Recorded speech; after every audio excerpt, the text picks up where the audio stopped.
Assalamualaikum warahmatullahi wabarakatuh. Akkam nagaa jirtanii hordoftoota kiyyoon nuti keessanuu bakkuma jirtanitti alaamanni isaa namni akkam nagaa isiniin jecha har'aan tanas viidiyoo tokko qabadhee isin dhufee jira. Innis maal yoo jettan viidiyoo irraa ni hubattanii. Kanaafuu akkuma viidiyoon kun isin dhaqqabeen like, share, subscribe gochuu hin dagatinaa. Walumaan gara viidiyootti deemna. Akkuma viidiyoon isin bira ga'e laalaa waliif qooda akkasumas subscribe godhaa. Walumaan gara viidiyoo.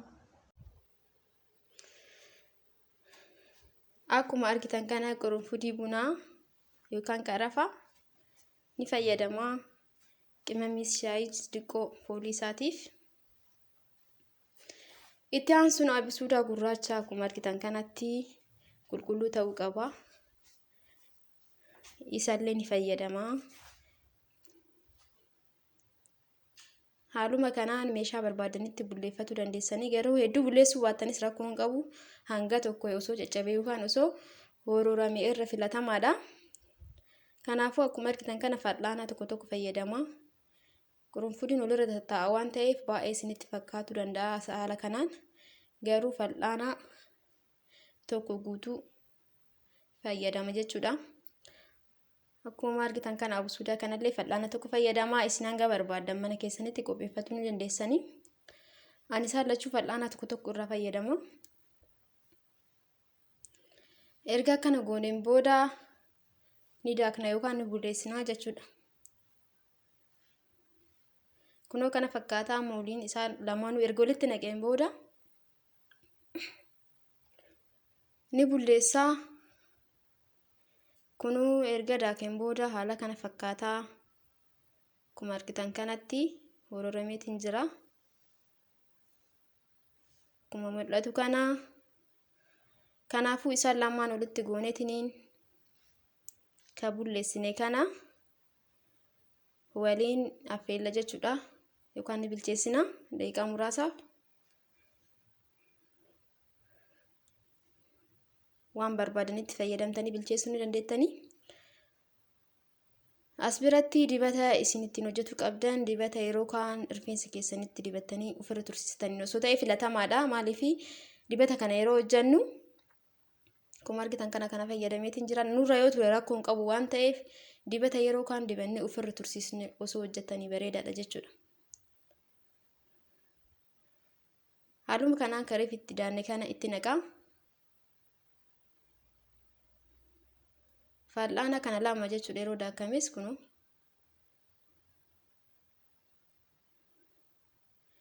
Erga kanatti waliin geenneen booda ni bilcheessinaa. Ibidda lashiitiin ta'uu qaba, bilchaatu qaba. Inni sadaffaa zinjibilli nu barbaachisaa. Zinjibila kana ani irraa hin quncisu. Haaluma kanaan dhiqee akkasumatti faqafaqaa jechuudha. Garuu sirriitti dhiqamuu qaba. Ergas booda kana fakkaataa kan sadaffaati inni kuni. Isa kana yogguu kan bilcheessineetiin irraa baasu kan itti naqnaa jechuudha. Kareefi tanaa kun haala kanaan bilchaataatiin jira ibidda lash jedheeti. Erga isaan lamaan kana waliin bilcheessitanii irraa baasu daqiiqaa 5 akkas yogguu isin hafu zinjibila sanii itti naqxanii jechuudha. Akkuma argitan kana haala kanaan amma itti naquutti jira. Zinjibila kana egaa itti naqxanii sirriitti hin tursiisinaadha jechuudha. Irraa baasu kaatan itti gootanii haala kanaan hanga daqiiqaa 3-5 takka yeroo hojii tursiistan akkana magaala ta'aatiin deema yeroo san irraa baastanii. Haaluma kanaan kunoo akkuma jiru kanatti bifa isaa xiqqoo jijjiirataatiin jira. Kunoo akkuma argitan kana.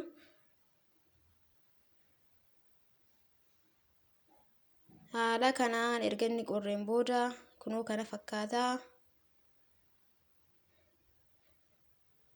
Dhimbiibaa isinitti toleen fayyadamaatiin irraa dhimbiibaa. Haala kanaan jalqaba dhimbiibaa kanaan dhimbiibeetii. Eegesis irra deebi'eetiin dhimbiiba jechuudha. Akkuma argitan kana dura akkanatti dhimbiiba. Isin haala isinitti tolee fi haala waan barbaadan dhimbiibachuu dandeessanii. An jalqaba haala kanaan dhimbiiba. Akkuma argitan kanatti jechuudha. Ka jalatti hafe kana dhimbiibdanii haala kanaan dhimbiibdanii hin dhiisin garuu irra deebi'aatiin dhimbiibaa jechuudha. Achi keessatti hafa waan ta'eef zayitiin dhimbiibaa uffataatiin osoo ta'e irra filatamaadha jedheetiin yaada. Haala kanaan erga dhimbiibeen booda Isaafuu kana isa kana gad hin jissinaa jechuudha. As keessatti ni jira waan ta'eef zeetiin isa kana uffataan gargaaramaatiin uffata haphiin keessaa sirriitti dhimbiibaadha.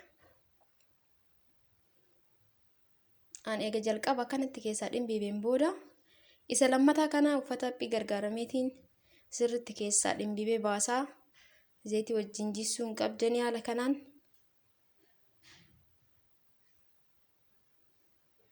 akkuma argitan kana uffata haphiitti naqeetiin dhimbiibaa. Haala kanaan erga gootan booda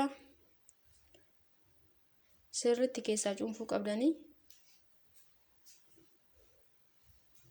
Akkuma argitan kun namni keessatti hafeetiin ture. Kanaafuu haala kanaan sirriitti keessaa cuunfaadha.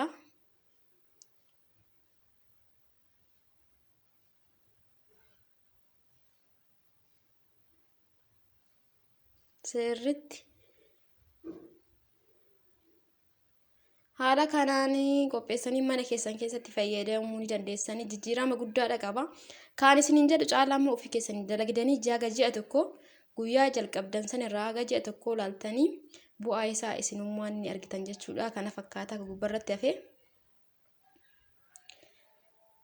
erga akkanatti keessaa dhimbiibeen xiqqoo keessatti hafteerti isillee cinaan godheetiin keessaa cuunfaa haaluma ammaatiin. Kanaafuu haala kanaan fayyadamaa hedduu waan bareedaadha. Homaa wanti nama jibbisiisullee hin qabu. Halluun fooliin isaas bareedaa, wanta nama jibbisiisuu hin qabu. Hedduu namatti tola jechuudha.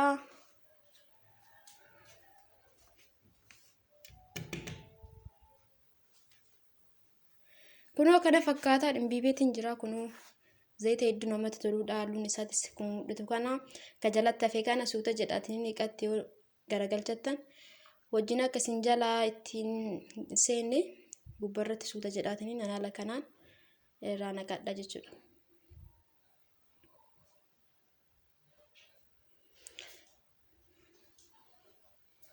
Kana fakkaataa haala kanaan naqannee akkuma dibata kaanii hanga barbaanne ofirra tursiisuu ni dandeenya. Waan akka rakkoo hin qabu jechuudha. Kana fakkaataa kunuu halluun isaas bareedaa, fooliin isaallee homaa wanta nama jibbisuu hin qabu jechuudha. Viidiyoon har'aaf qabadhee dhufe kana fakkaataa. Akkuma viidiyoon kun isin dhaqqabin hundumti keessanuu like, share, subscribe gochuun hin dagatina. Viidiyoo biraatiin hanga walitti deebinutti hundumti keessanuu bakkuma jirtanitti nagaa naaf ta'a. Akkuma laaltaniin laalaa walii qooda akkasumas subscribe godhaa isiniin jedha. Nagaa naaf tura hundumti keessanuu bakkuma jirtanitti nagaa naaf ta'a.